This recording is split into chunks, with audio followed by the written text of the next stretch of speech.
నిజంగా కాంగ్రెస్ పార్టీ 2 ఏళ్ల కాలం పాటు ఫెయిల్ అని క్లారిటీగా గ్యారంటీగా చెప్పగలుగుతున్నారా? నేను మిమ్మల్ని అడుగు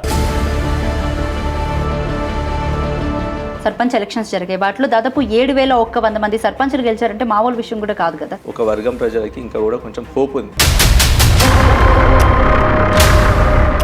ఫార్ములా ఈ రేస్ త్వరలో తెరమీదికి రాబోతుంది అని చెప్పేసి అంటున్నారు. 180 కంపెనీస్ హైదరాబాద్లో పెట్టుబడులు పెట్టబోతున్నాయి. పెట్టుబడులు ఆకర్షించడంలో ఒక ఆటో పైలట్ మోడ్లోకి వెళ్ళి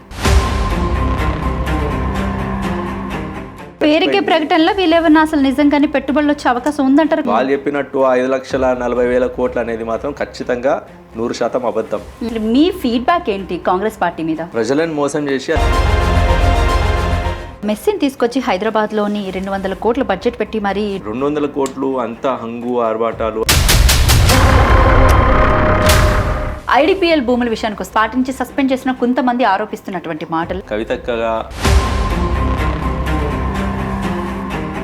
ఇంత క్లారిటీగా మాట్లాడే వ్యక్తి ఎందుకు పార్టీలో అంత అంటే అణచివేయబడ్డారా లేకపోతే ఏంటి? అంటే మీరు ఎందుకు పెద్దగా ఎక్స్పోజ్ గారు?